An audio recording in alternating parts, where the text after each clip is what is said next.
Hello friends, welcome to Edox DC, where math becomes easy. This channel is all about making math easier to understand, from algebra and geometry and more. Whether you're a student, learning on your own, or just brushing up, you're in the right place. I break down every lesson into simple and easy to follow steps for everyone, no matter your background. Just a reminder, I'm not a certified math expert. The methods I share are based on my own learning experience and research. These are here to guide and inspire, not to replace professional teaching. There are many ways to learn math, and that's okay. My goal is to help you understand math, not just memorize it. If you're ready to take the stress out of numbers and grow your math confidence, hit subscribe, turn on notifications, and join the learning journey, right here on Edox DC. Get ready and listen closely for today's tutorial. Magandang araw mga ka-Edox. Sa araw na ito ay atin namang talakayin ang tungkol sa systems of linear equations solved by algebraic method. Pag sinasabi nating systems of linear equation, nangailangan ito ng dalawang equation na kung saan hahanapin natin ang tamang solusyon o yung value doon na kung ating i-substitute ay makuha, magiging equal ang both sides of the equation. So ang ating prerequisite dito, kailangan meron tayong kaalaman tungkol sa operation ng integer at saka properties of equality. Okay, simulan na natin. So ito yung solve natin yung equation na ito. So, lagyan natin ng label. Ito yung ating equation 1. Ito naman yung ating equation 2. Okay. Paano gawin yun? Tingnan natin yung equation 1 and equation 2 kung saan ang mas madali or mabilis na i-express in terms of the other variable. So, dalawa ang ating variable dito, variable x and variable y for equation 1. The same true with equation 2. So, hindi pwedeng magkaiba yung equation 1 and equation 2 na yung dalawang variable ng equation 1 ay iba din doon sa dalawang variable ng equation 2. So, dito, hanapin natin yung mas mabilis. So, sa palagay ko, ang mas mabilis natin na i-express in terms of the other variable is yung equation 1. So, ang ating first step, step number 1, express the equation you decided, no? Which is easier for you in terms of that variable. So, for equation 1, we will express natin yung equation 1 in terms of x. So, ibig sabihin, yung ibang mga terms, yung 3y, no, nasa left side of the equation siya, we will move to the right side. So, bali ito yung reference natin para magkaroon tayo ng madaling pag-unawa tungkol sa ano bang mga bagay na ating ilipat. So, ito, yung equality sign, this is our reference. So, meaning, from this reference, yung 9 nasa kanan, yung x plus 3y nasa kaliwa ng equality sign. So, ibig sabihin, for equation 1, if we are going to express in terms of x, so ang x lang ang matitira dito sa left side of the equation at yung 3y ay mapunta na doon sa right side of the equation. So, following also the rules doon sa ating tinatawag na properties of equality. Okay, simulan natin. Express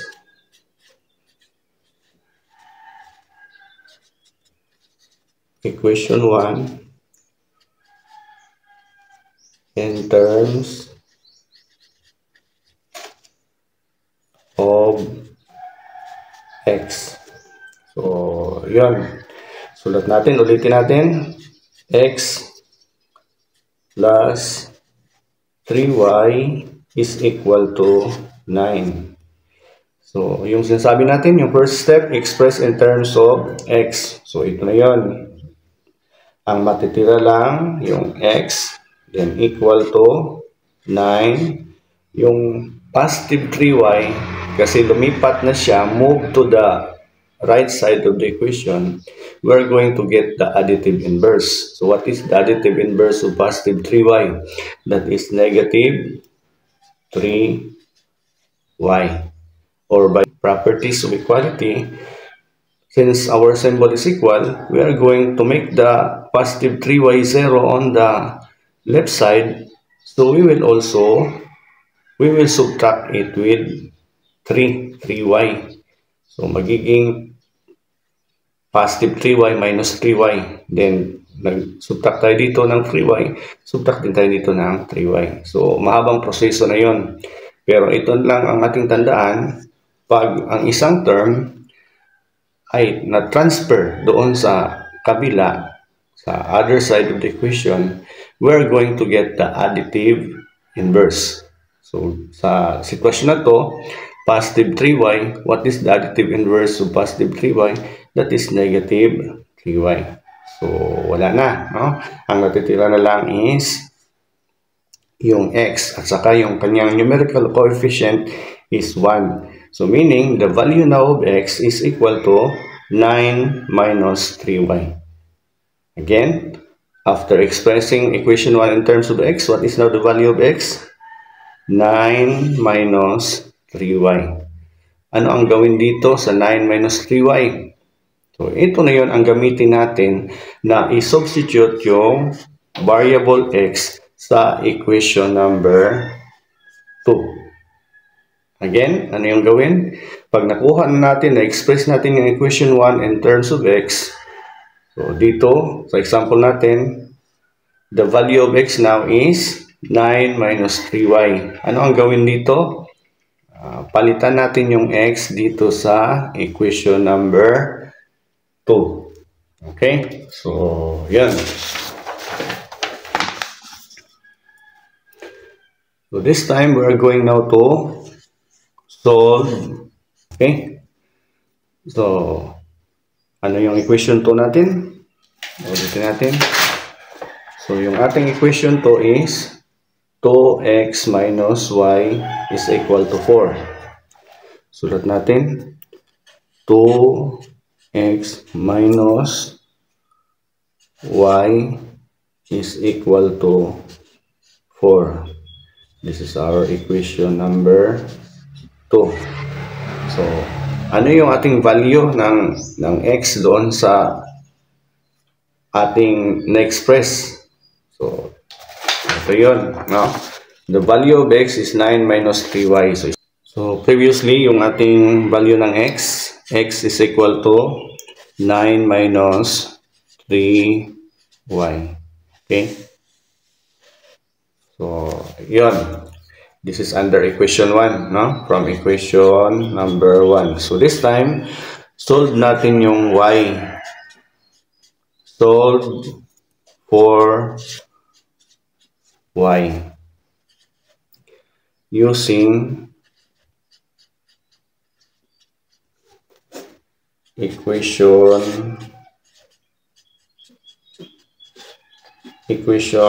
2. Okay? So, ano yung equation 2? So, yung equation 2 natin, equation 2, 2x minus y is equal to 4. 2x minus y is equal to 4. Yun. Palitan na natin yung x. So, yung ating nakuha na value ng x in equation number 1, the value of x is 9 minus 3y. Palitan na natin yung x dito sa equation number 2. So, magiging ganito. 2 multiplied, di ba? 2 times x. So, 2 times, what is the value of x? 9 minus 3y. Close parenthesis. Then, minus. Kaya natin, minus y is equal to 4.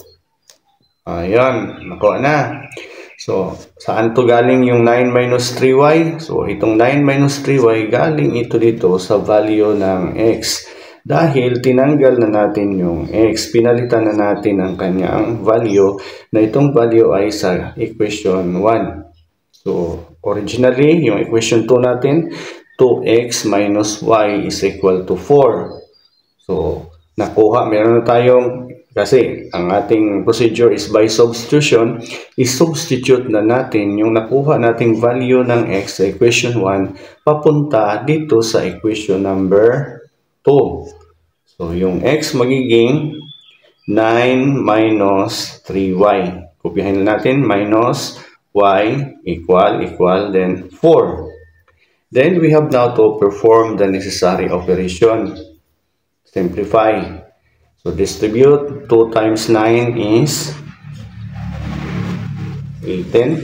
2 times negative 3y is negative 6y minus 1y is equal to 4. Combine similar terms. So, ano yung similar terms? Yung pareho ang variables at saka yung degree of the variables. And then, ang walang mga variables, you have to group them also. So, sa pagkakataong ito, yung 18, walang variable, so magiging kasama niya yung 4. Yung negative 6y and negative 1y, sila din ang magkasama. Okay? So, i-perform lang natin para mas madali. Negative 6y minus y.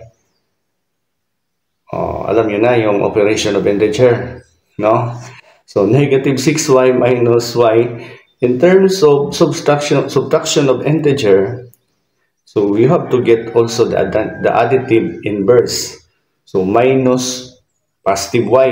So, magiging negative 1y. Then, add na natin.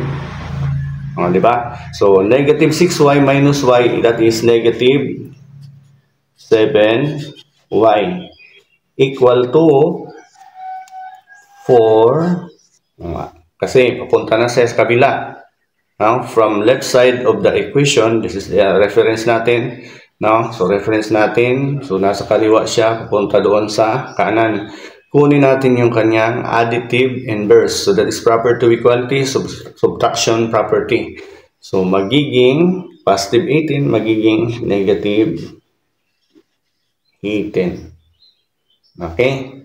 So, negative, kopya lang, 7y is equal to 4 minus 18. That is negative 14. Then, in order to get the value of y, we will divide by its numerical coefficient. This time, what is the numerical coefficient of y? Negative 7. Since our symbol is equal, we're going to divide both sides by negative 7. Okay, so yun, negative 7 divided by negative 7 is 1.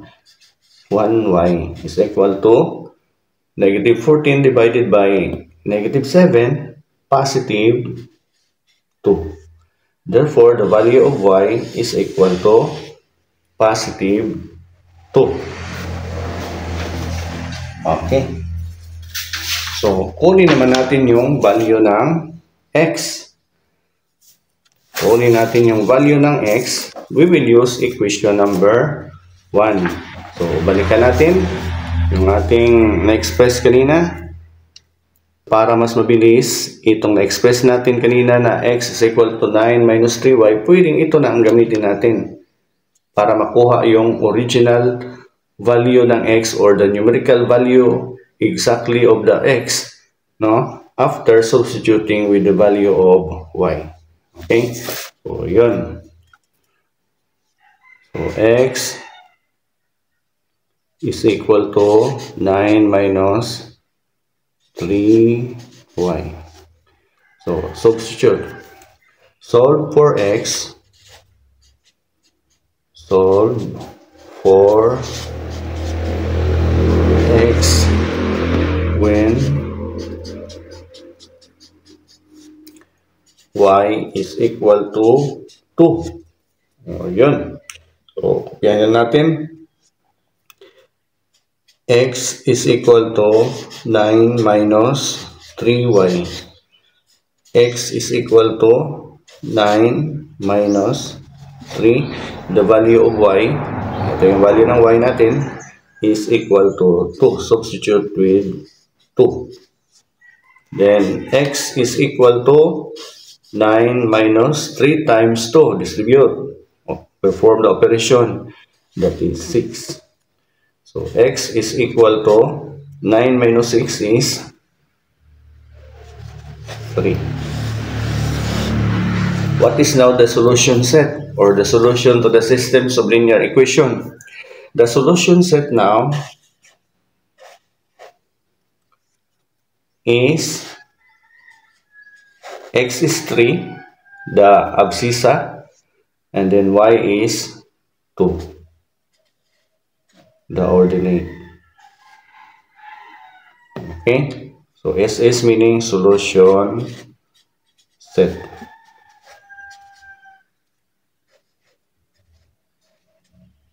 Yan. Okay. So, yun lang, no? Kung duda tayo kung tama ba ang sagot natin, we can check. Checking natin. Checking.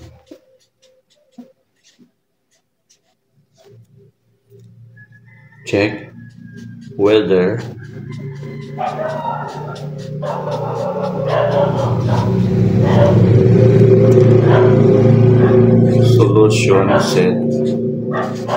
solution set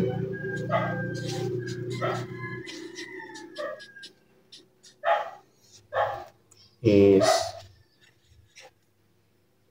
correct.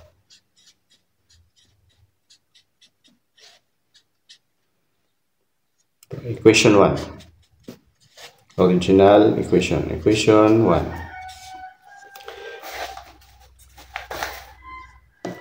Equation 1 is x plus 3y is equal to 9. And then our equation 2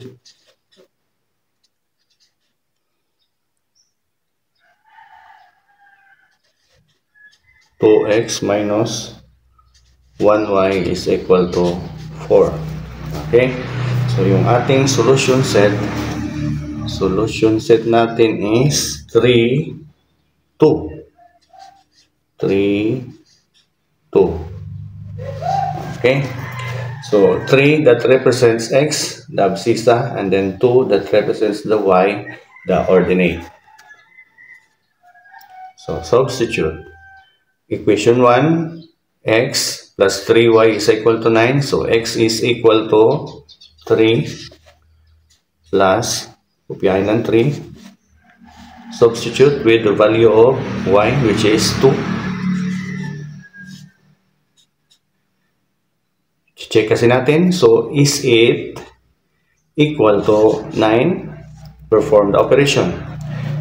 Copy 3 because there are still terms to be simplified. Plus 3 times 2, 6. Is it equal to 9? Perform the operation. 3 plus 6, that is 9, equal to 9. Is our statement true or false? So that is true. Now, both sides of the equation equal. Okay, so we come now to equation number 2. Equation 2 is 2x minus y is equal to 4. So, tingnan natin kung tama ba yung solution set natin na 3, 2. Perform.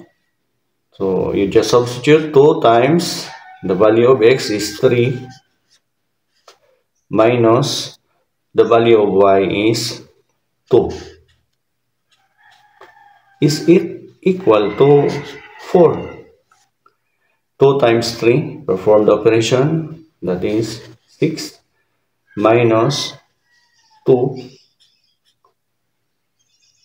Is it equal to 4?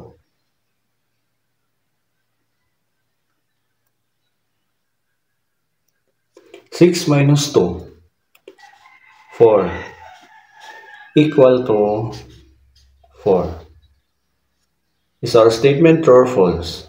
That is true. So meaning, the solution set 3 is the solution to the systems of linear equation x plus 3y is equal to 9 and 2x minus y is equal to 4.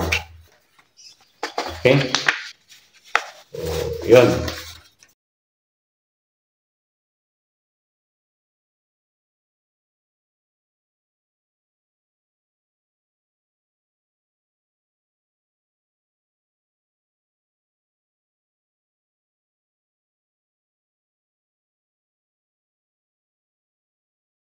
Ito lang, pangalawang example.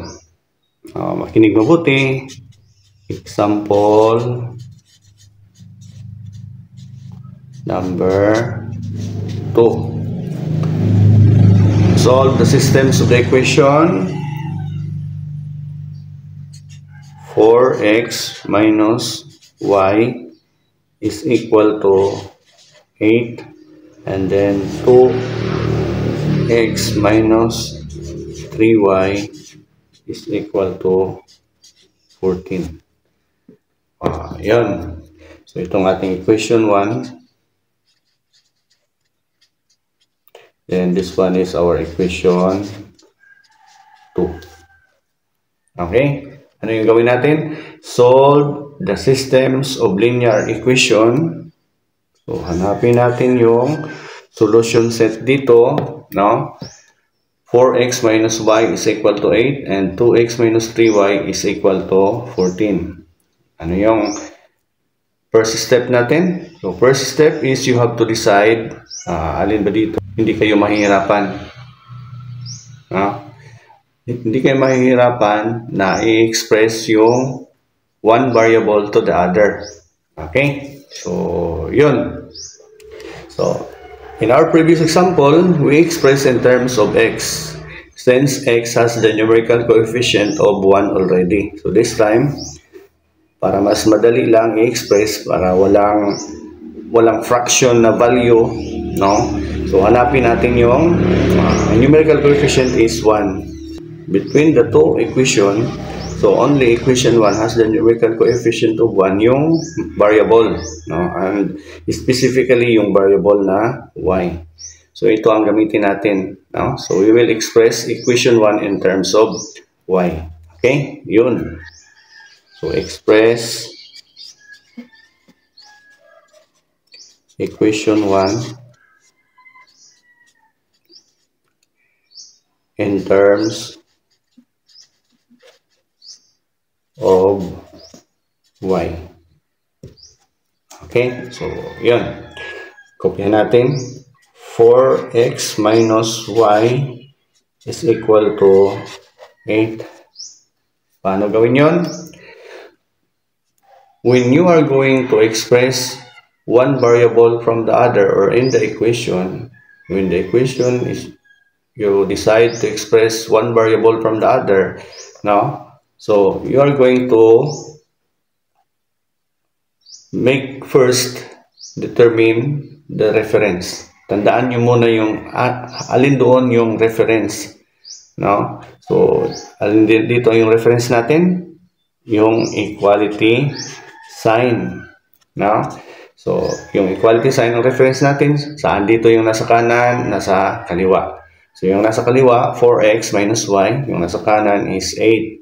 So, yung matitira lamang dito sa left side, yung variable y. So, yung 4x nandun na dapat sa right side. Okay? So, yun. So, we will retain variable y on the left side. Negative 1y is equal to 8. Yung 4x, wala na dito dapat sa kaliwa. Para magiging 0 siya, we will get the additive inverse. What is the additive inverse of 4x? So, the additive inverse of 4x is negative 4x. Yung makikita natin, may negative sign yung y. So, meaning the numerical coefficient has the negative sign, negative 1. So, pwede mag-divide tayo ng 1 or pwede mag-multiply pa tayo by negative 1. So, para pareho lang din doon sa ginawa natin, we will divide by negative 1. Divide by negative 1, divide by negative 1. No? So, magiging positive 1y is equal to negative 8 plus 4x. Okay? So, ito na yung value ng y. Yung value ng y is negative 8 plus 4x. Saan to gamitin? Gamitin to doon sa equation number 1. So, we will substitute kasi yung ating method, no, para makuha yung solution set is by substitution. So, itong negative 8 plus 4x i-substitute natin doon sa variable y kasi nasa equation 1 tayo. Dito papunta sa equation 2. Ito naman, no? Nakuha na natin yung value ng y after expressing equation 1 in terms of y. So, the value of y in equation 1 is 8, negative 8 plus 4x. Saan ito gamitin? Gamitin to dito sa equation number 2. I-substitute dito sa variable y. Okay? So, yun.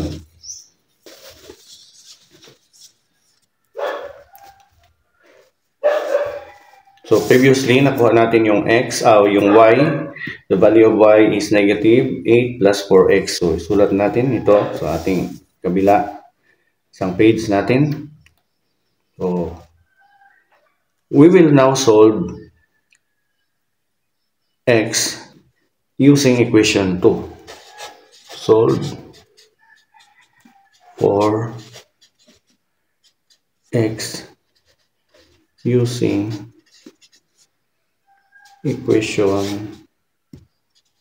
2. So our equation 2 is 2x minus 3y is equal to 14. No? So since may value na tayo ng y, no, kopyahin natin 2x minus 3. Substitute now the value of y. The value of y in equation 1 is negative 8 plus 4x is equal to, kopya lang, 14. Okay? So, sunod, simplify, perform the operation. So, para mas mabilis ang pag-distribute, isabay na natin pag-multiply yung operation symbol or the negative, the minus, no? When we distribute over the terms inside the parentheses, or this is distributive property of multiplication over addition. Okay? So, isabay natin. So, meaning, negative 3 times negative 8 is positive 24. Negative 3, distribute na. Yun, distribute. Then dito, distribute din natin. Papunta dito. Yun.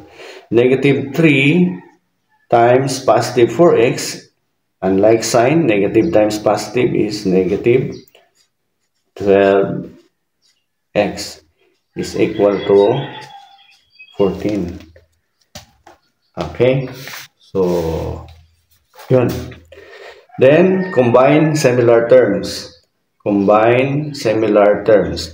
Hanapin natin dito yung sino yung magkakasama at ating i-group para mas matandaan, no? Para mas matandaan natin,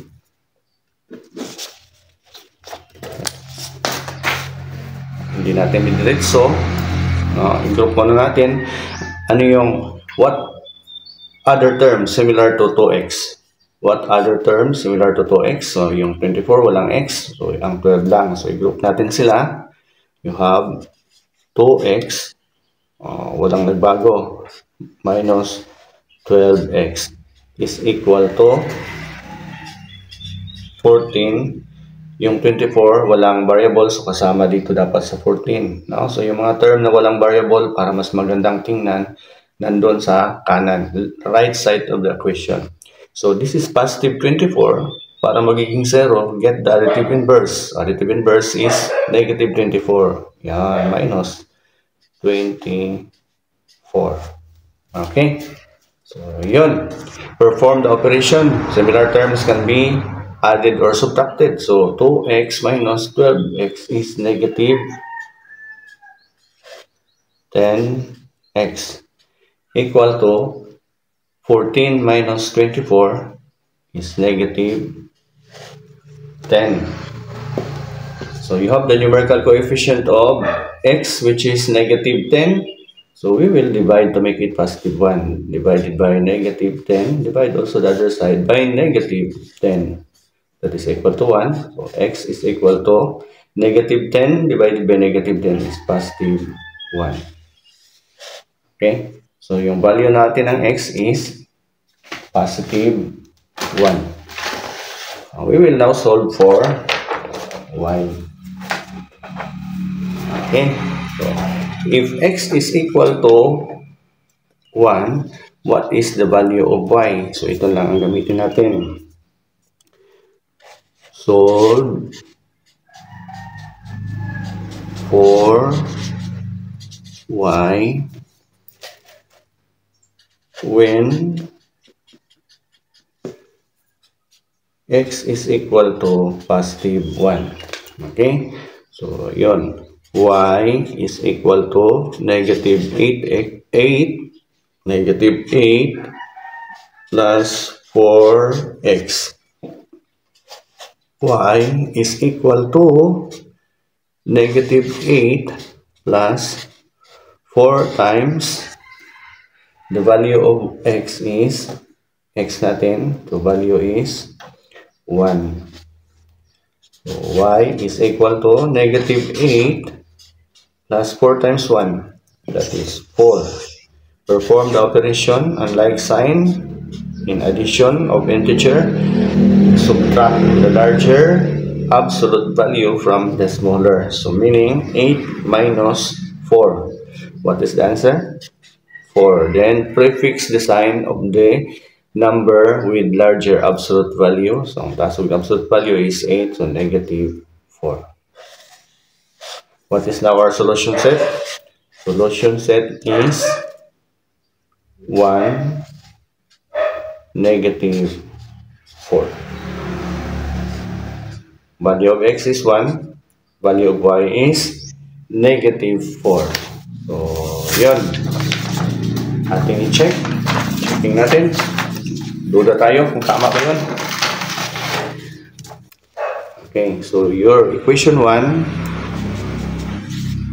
equation 1, 4x minus y is equal to 8. And then equation 2,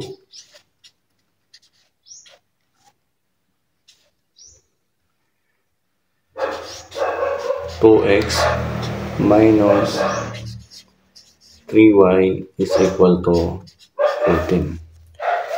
Okay. So, yung solution set natin, 1, negative 4. No? Solution natin, set natin is 1 for x and then negative 4 for y. Let's try to check. 4 times the value of x is 1 minus the value of y is negative 4. Huwag kalimutang isulat ang negative 4. Is it equal to 8? Perform the operation. 4 times 1, 4. Negative times negative, that is positive. 1 times 4 is 4. Is it equal to 8? Perform the operation. Simplify. 4 plus 4, that is 8. Is it equal to 8? Equal. So our statement is true. Click na question mark. Okay?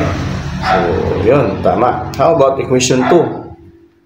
So, 2x minus 3y is equal to 14. Substitute. 2 times the value of x is 1 minus 3. The value of y is negative 4 equal to So, ubos na lang. 14 is 2. Okay, so distribute. 2 times 1, that is 2.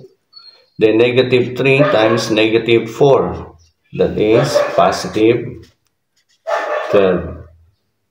Is it equal to 14?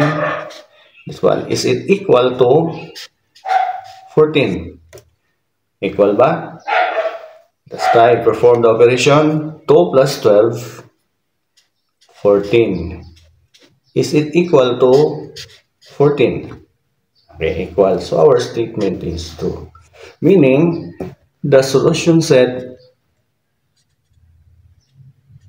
1, negative 4 is the solution to the system 4x minus y is equal to 8 and 2x minus 3y is equal to 14. Okay? So, assignment.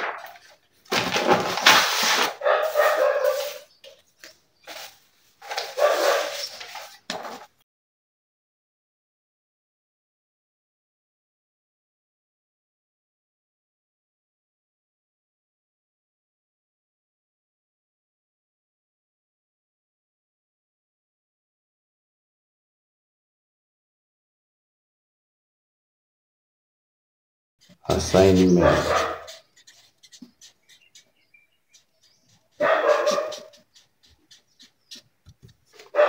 Solve for the system of equations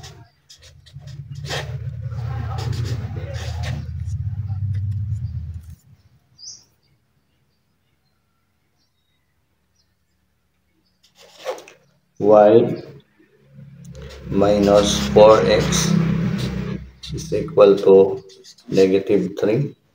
That is your equation 1. Then 3y plus 2x is equal to 5. Equation 2. Okay? So that's your assignment. That's all for today.